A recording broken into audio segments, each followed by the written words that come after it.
Hi everyone, welcome back and you're in the kitchen with Lynn. Today I'm going to show you how I make my Christmas black cake.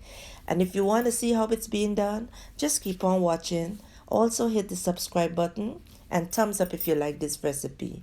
And I will leave all the measurements and the ingredients in the description box below. Now here I have 2 pounds of unsalted room temperature butter. I'm also adding some brown sugar. And I'm going to cream this mixture.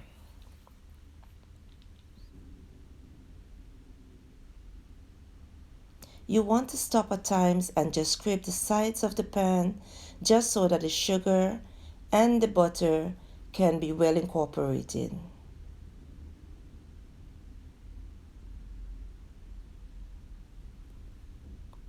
Cream the butter, guys, until the sugar starts to dissolve.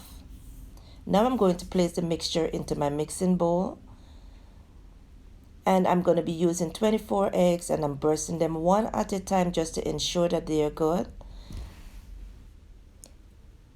Now I'm going to beat the eggs and then add them a little at a time into my sugar and butter mixture.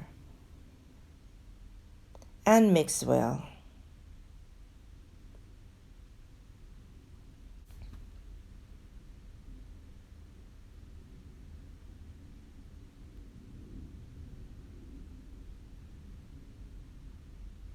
Now that this is finished, I'm going to add some grated nutmeg, some cinnamon powder, and some mixed essence.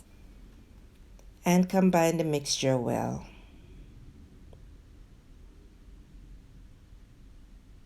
Here I have 5 pounds of fruits that I did preserve. And I'm going to add the fruits to the mixture.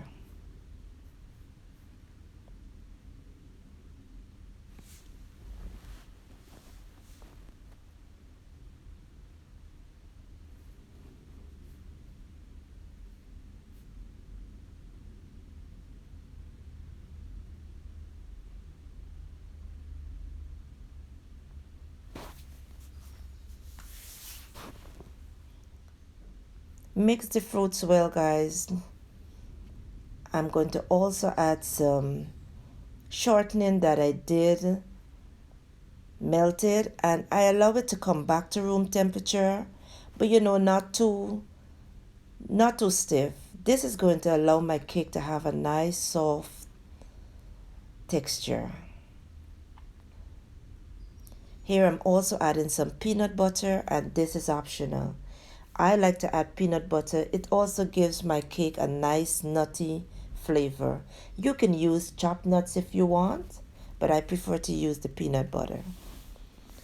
This is my caramel that I did made in a previous video, and what you've been seeing on top here are the spices that I did made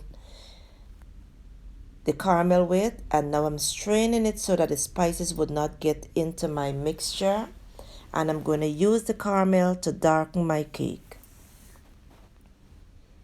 You can put as much caramel as you want. You can make the cake to your desired color. Just add the caramel a little at a time and you'll know the color that you're looking for. Now I'm adding some baking powder and flour sifted into my mixture. And just make sure that you mix the flour in well, guys. This needs a lot of stirring, and I did grease my pans with some butter and then I tossed some flour around the pan. And now I'm adding my cake, and I did set my oven to 375 degrees. After 5 minutes, I did lower the oven to 220 and baked my cake for 4 to 5 minutes. After 4 to 5 minutes, I'm now checking my cake to make sure that it's well cooked. And I'm also adding some rum and some wine. And this mixture here, guys, is going to preserve my cake. You do not have to use rum if you don't want to. You can just use some wine. That's all right. This is my finished product, guys. Now I'm just going to make sure that I toss the mixture so that the cake can be well soaked. And This is my finished product, guys. I did place them into my cake boxes, and this is my Christmas black cake. I will see you in the next video, and thank you for coming in the kitchen. There is so much more coming out of the kitchen, guys. Please stay tuned.